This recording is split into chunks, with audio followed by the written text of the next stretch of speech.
बिस्मिल्लाहिर्रहमानिर्रहीम, अस्सलाम वालेकुम नाज़रीन। आप यूट्यूब चैनल देख रहे हैं, मैं इमरान खान हूँ। ये बहुत बड़ी खबर है और ये पाकिस्तान तहरीक इंसाफ के लिए बहुत बड़ी कामयाबी भी है। और इसमें जो पाकिस्तान तहरीक इंसाफ के कुछ लोग पाकिस्तान से बाहर मौजूद हैं, जिनमें जुल्फी बुखारी का भी एक बहुत बड़ा नाम है, कुछ और भी पूरी टीम है जो इस पर काम कर रही थी। तो ये एक बहुत बड़ा मिशन है जिसमें उनको कामयाबी हुई है और ये उनको मिली है अक़वाम मुत्तहिदा में। पाकिस्तान अक़वाम मुत्तहिदा का मेंबर है और पाकिस्तान अक़वाम मुत्तहिदा की करारदादों का हवाला भी देता है, फ़लस्तीन के हवाले से, कश्मीर के हवाले से। और दुनिया भर में अक़वाम मुत्तहिदा की जो करारदादें हैं या जो उनके मुतालबात हैं, पाकिस्तान उनका हिस्सा बनता है। इंडिया के खिलाफ या पाकिस्तान के जो दुश्मन ममालिक हैं उनके खिलाफ अक़वाम मुत्तहिदा की जब भी कोई चीज़ आती है तो हम बहुत ज़्यादा उसको पोर्ट्रे करते हैं, उठाते हैं। तो अक़वाम मुत्तहिदा से पाकिस्तान तहरीक इंसाफ के लोगों ने शिकायत की या उनके साथ फैक्ट शेयर किए और फिर उन्होंने एक इंक्वायरी शुरू की। ये एक वर्किंग ग्रुप है और अक़वाम मुत्तहिदा का यह हिस्सा है। ये 1991 में बना था और इसका मकसद ये था कि जिन लोगों को मनमानी तौर पर या अपने इख्तियारात को गलत तरीके से इस्तेमाल करते हुए जिन लोगों को गिरफ्तार कर दिया जाता है मुख्तलिफ ममालिक में या रियासतों में, उनके लिए आवाज़ उठाई जाए और इन मामलात की तहकीकात की जाए। ना सिर्फ उन मामलात की तहकीकात ये करता है ग्रुप, एक्चुअली इसका जो नाम है वो working group on arbitrary detention, यानी जो मनमानी तौर पर लोगों को अपने इख्तियारात को गलत इस्तेमाल करते हुए लोगों को डिटेन कर लिया जाता है, गिरफ्तार कर लिया जाता है, इंडिविजुअल्स को यानी अफराद को। तो उसके ऊपर फिर ये इन्वेस्टिगेट करते हैं, जो बड़े केसेस हैं उनको ये इन्वेस्टिगेट करते हैं और उसके ऊपर फिर अपनी एक रिपोर्ट भी तैयार करते हैं। और इसमें एक दो नहीं, ये पूरी एक बहुत बड़ी टीम है जो काम करती है। और ये टीम एक मुल्क से नहीं होती, ये लगभग 5 मुख्तलिफ ममालिक से ये टीम बनती है और एक बड़ी टीम बनती है। वो टीम फिर इन्वेस्टिगेट करती है, उस मुल्क से भी राब्ता करती है, वो तमाम केसेस भी देखती है जिनमें उस बंदे को गिरफ्तार किया गया, तो बड़ा डिटेल्ड काम करती है। इनका एक सेशन हुआ था और ये सेशन इसी साल हुआ, 18 मार्च से लेकर 27 मार्च तक ये सेशन चला है। लगभग 10 दिन के इस सेशन में इन्होंने पूरी जो तहकीकात इन्होंने की वो सारी उसमें शेयर की और उसके ऊपर एक रिपोर्ट जारी की है। ये रिपोर्ट इमरान खान से मुताल्लिक है।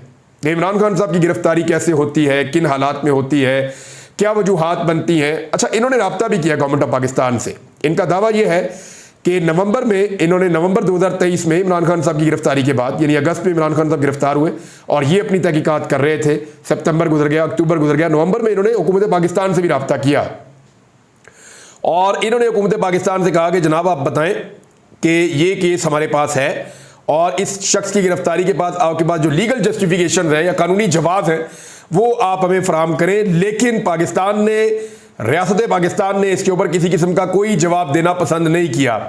तो जब पाकिस्तान ने जवाब ही नहीं दिया तो फिर उन्होंने अपनी रिपोर्ट को मुकम्मल किया, तमाम हकाइक हासिल किए मुख्तलिफ सोर्सेज से और उन हकाइक की बुनियाद के ऊपर ये रिपोर्ट जारी कर दी है।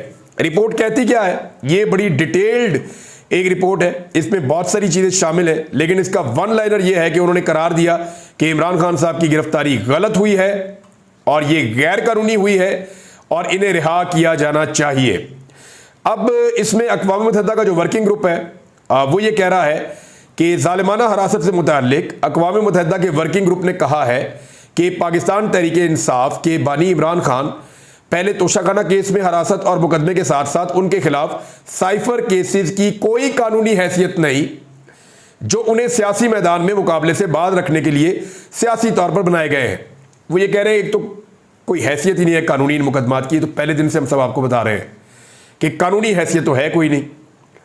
और दूसरा वो ये कह रहे हैं ये सियासी नौयत के केसेस हैं और इमरान खान को सियासत से बाहर रखने के लिए ये केसेस बनाए गए हैं और ये ज़ालिमाना हिरासत है जो इमरान खान साहब को जिसके अंदर रखा गया है। अच्छा, 18 जून की दस्तावेज के मुताबिक अक़वाम मुत्तहिदा की बॉडी ने 18 से 27 मार्च तक इनका 99वां इजलास जो है वो चल रहा था और PTI के बानी की नज़रबंदी पर अपनी राय की मंजूरी दी उन्होंने और तमाम लोगों ने अपने अपने हकाइक शेयर किए जो कुछ वो लेकर आए थे। पाकिस्तान तहरीक इंसाफ के सरबराह की मुख्तलिफ अदालती कार्रवाइयों में कानूनी तजादात और बेज़ाब्तगियों का जिक्र करते हुए इदारे ने कहा है कि वो इस बारे में अपनी राय दे रहे हैं कि इमरान खान को ज़ालिमाना तौर पर नज़रबंद किया गया है, गैर कानूनी है, कोई जवाज़ नहीं है। इस बारे में कहा गया कि पहले तोशाखाना केस में इस्तगासा की कार्रवाइयाँ और उनके दायराकार से बाहर होने के साथ साथ इमरान खान और उनकी पार्टी पर सियासी जबर के तनाजुर में वर्किंग ग्रुप ने नतीजा अखज़ किया है कि इनको कानूनी बुनियादों पर नज़रबंद नहीं किया गया, और ऐसा लगता है कि इसका मकसद उन्हें इंतखाबात लड़ने से रोकने के लिए नाअहल करार देना था। लिहाजा ऐसा महसूस होता है कि यह सब कुछ मुबैना तौर पर सियासी मकासद हासिल करने के लिए किया गया है। उन्होंने अपनी रिपोर्ट में इमरान खान की पहले तोशाखाना केस में सुनाई गई सजा के तरीकाकार और उसके बाद कानून नाफिज करने वाले एहलकारों की जानिब से उनकी गिरफ्तारी, उनकी रिहाइशगाह में घुसकर उन पर और उनके अमले पर किए गए हमले पर तशवीश का इजहार किया। वर्किंग ग्रुप ने मजीद कहा कि साइफर केस में इमरान खान के खिलाफ कानूनी बुनियादों पर कार्रवाई नहीं की गई क्योंकि ऐसा नहीं लगता कि इनके इन इकदाम से ऑफिशियल सीक्रेट एक्ट की खिलाफ वर्जी हुई। यानी वो कहते हैं इमरान खान साहब ने कोई ऑफिशियल सीक्रेट, वैसे वो साइफर वाला केस तो वैसे भी इमरान खान साहब के हक में आ गया है। फिर उन्होंने किया कि तोशाखाना वाला केस और इद्दत वाला केस, यानी ये सारे केसेस वो कह रहे हैं जैसे 4 केसों में एक साथ फैसला आया है और इसका मकसद उन्हें आम इंतखाबात में हिस्सा लेने से रोकना था। यानी वो सारी उसकी टाइमिंग भी, फिर इकट्ठे फैसले आना। तो यहां जो बड़े बड़े जरखेज दिमाग पाकिस्तान में बैठे हुए हैं ना, उनके दिमाग में ये तो था कि हमने ये जुल्म करना है, जबर करना है, इमरान खान को इलेक्शन से बाहर करना है, हर हाल में अपनी मनमानी हुकूमत बनानी है, इस शख्स को हिरासत में रखना है, कोई इसकी फोटो ना देखे। पाकिस्तान की तारीख का वाहिद कैदी है ये इमरान खान, ये मेरी बात आप याद रखिएगा। ये इस मुल्क की तारीख का वाहिद कैदी है जिसको 1 साल से ना उसकी आवाज सुनने दी गई, ना उसको देखने दिया गया। यह किया रियासत पाकिस्तान ने एक सबसे बड़ी जमात के सबसे बड़े पॉलिटिकल लीडर के साथ। इमरान खान के अलावा ऐसा किसी के साथ नहीं हो। सबको मौका मिलता रहा, कहीं ना कहीं वो बात करते रहे, अपने लोगों से मुलाकातें करते रहे, कहीं ना कहीं को ऑडियो को, वीडियो को, बयान को चीजें आती रहती थी। कोई लोग पेशी के ऊपर आ जाते थे, वहां पे नजर आ जाते थे, कोई वीडियो देख के कोई ऐसे करके वी बना लेता है, कोई ऐसे करके हाथ हिला देता है। कोई चीज इमरान खान की सामने नहीं आने दी और 1 साल होने वाला है। अब आप अंदाजा कर लीजिए कि रियासत कितनी खौफजदा है इमरान खान से। अच्छा, इसमें मजीद कहा गया कि इमरान खान के इलेक्शन लड़ने पर पाबंदी, इलेक्शन में उनकी पार्टी की मुनसिफाना शिरकत को रोकने और हुकूमत की तरफ से किसी रद्द अमल की अदम मौजूदगी जैसे अवामिल के पेश नज़र वर्किंग ग्रुप इस नतीजे पर पहुंचा है कि इमरान खान की गिरफ्तारी, नज़रबंदी और पहले तोशाखाना केस और साइफर केस में मुकदमा चलाए जाने की कोई कानूनी वजह नहीं थी और ऐसा लगता था कि उनको इलेक्शन से रोकने के लिए यह सारा कुछ किया गया है। फिर उन्होंने कहा हुकूमत ने कोई हमें तरदीद ही नहीं दी, कोई वजह नहीं बताई और हमें जवाब ही नहीं दिया। ऐसा लगता है कि इमरान खान के खिलाफ बनाए गए मुकदमात का ताल्लुक इस बात से है कि वो पीटीआई के कायद हैं और उनको और उनके हामियों को खामोश करने और उनकी सियासत में शिरकत को रोकने के लिए ऐसा किया जा रहा है। अच्छा, इसमें यह भी कहा गया कि जो पाकिस्तान तहरीक इंसाफ के लोगों की गिरफ्तारियां हो रही हैं, वर्कर्स की, लीडर्स की, और जिस किस्म का सलूक हो रहा है, इसकी भी निशानदेही की गई है। अक़वाम मुत्तहिदा के जो वर्किंग ग्रुप है उसने इमरान खान की गिरफ्तारी को गैर कानूनी करार देते हुए रिहाई का मुतालबा भी कर दिया। वर्किंग ग्रुप ने न सिर्फ इमरान खान की गिरफ्तारी पर तशवीश का इजहार किया बल्कि पीटीआई के कारकुनों की गुमशुदगी और गैर कानूनी गिरफ्तारियों पर भी तशवीश का इजहार किया। अब देखें, इमरान खान साहब को गिरफ्तार किया गया 5 अगस्त 2023 को। 2 जुलाई को आप ये वीडियो देख रहे हैं, तो 2 जुलाई आ गई है 5 अगस्त से लेकर, यानी 11 महीने लगभग इमरान खान साहब को गिरफ्तार हुए हो गए। अक़वाम मुत्तहिदा भी बोल पड़ा, अमेरिका भी बोल पड़ा, यूरोप से आवाज़ें आ रही हैं, पूरी दुनिया के मुबस्सिरीन कह रहे हैं कि पाकिस्तान में बदतरीन फस्तायत, जबर और जुल्म हो रहा है लोगों के ऊपर। और जिस तरीके से ये इलेक्शन हुआ है इसको तो दुनिया मानती नहीं। इलेक्शन, इसकी तहकीकात का मुतालबा किया जा रहा है। तो ये पाकिस्तान तहरीक इंसाफ की बहुत बड़ी कामयाबी है। लेकिन कभी आपने गौर किया है कि जरदारी साहब के लोग क्यों नहीं गए कभी अक़वाम मुत्तहिदा में? ऐसा नहीं है कि उनको ये पता नहीं है या वो जा नहीं सकते। एक्चुअली वो जरदारी साहब के ऊपर बनने वाले केसेस को कभी भी जस्टिफाई नहीं कर सकते कि वो गलत है। जरदारी साहब अगर कभी अक़वाम मुत्तहिदा में जाएंगे तो उनके खिलाफ जितने सबूत हैं वो भी अक़वाम मुत्तहिदा में जाएंगे। नवाज शरीफ साहब जब अक़वाम मुत्तहिदा में जाएंगे तो उनके खिलाफ जितने सबूत हैं वो भी अक़वाम मुत्तहिदा में जाएंगे।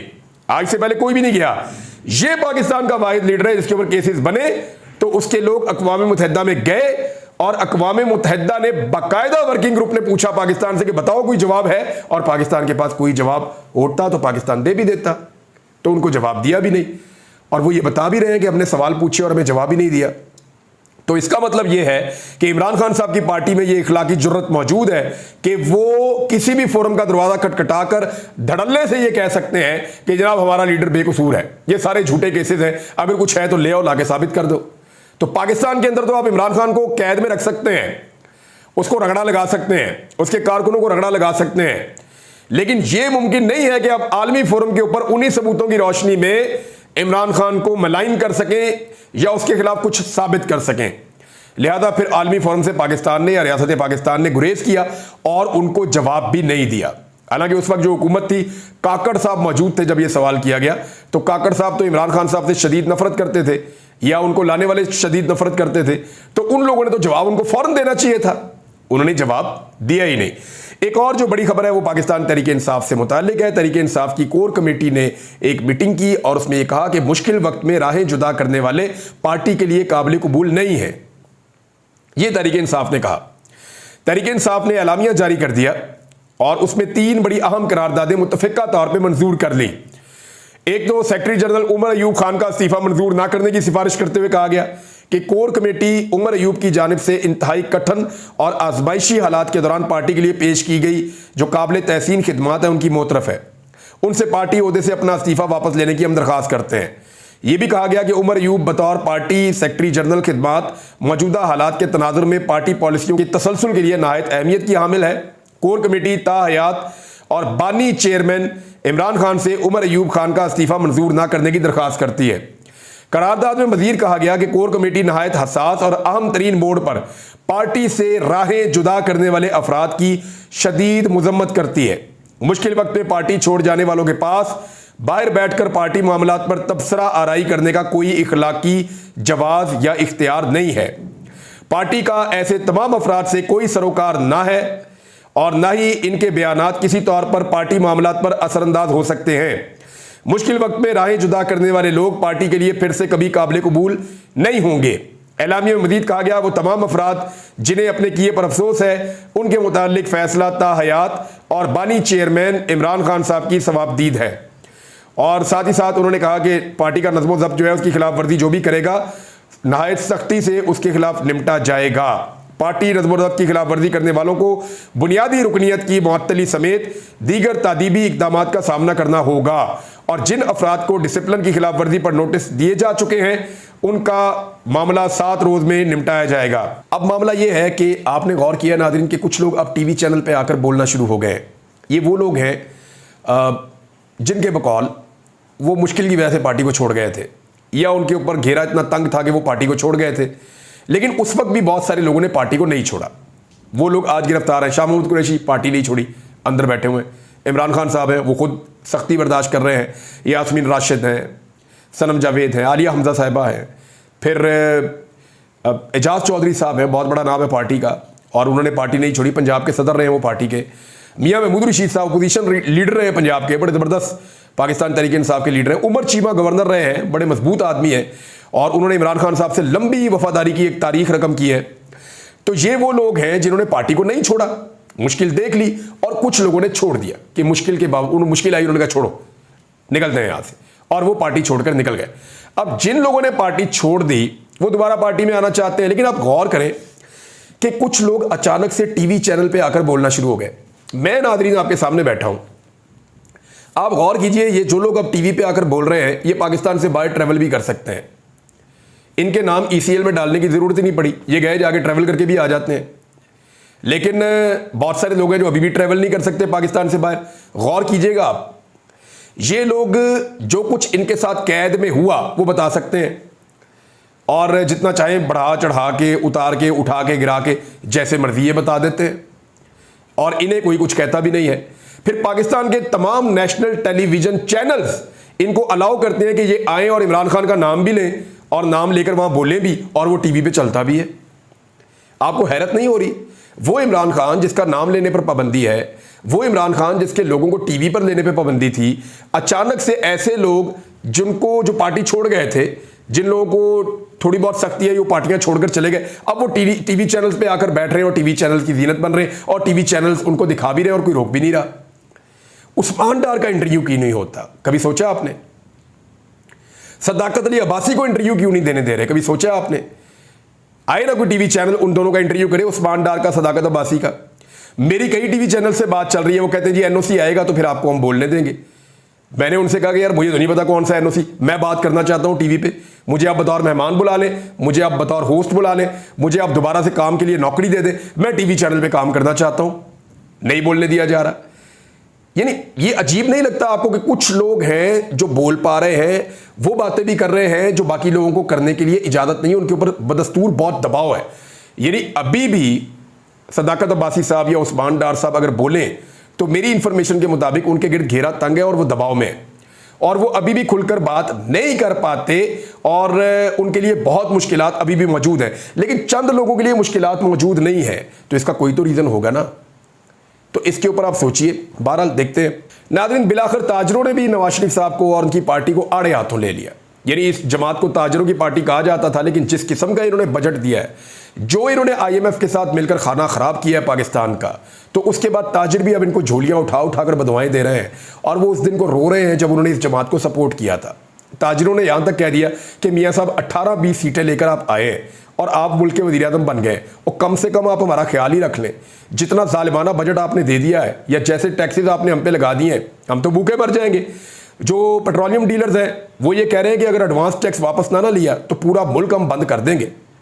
ये पेट्रोलियम डीलर्स कह रहे हैं कि पूरा मुल्क हम बंद कर देंगे। जमात इस्लामी 12 जुलाई को इस्लामाबाद में धरना देने जा रही है, ये जिस तरह का बजट दिया है इन्होंने। और हुकूमत ने पेट्रोलियम मसनूआत की कीमतें भी एकदम बढ़ा दी हैं, और वो भी बढ़ाई इस तरह है कि एकदम लंबा जंप लग गया है कीमतों को। कम करते हैं तो थोड़ी थोड़ी करके करते हैं, बढ़ाते हैं तो एकदम बढ़ा देते हैं।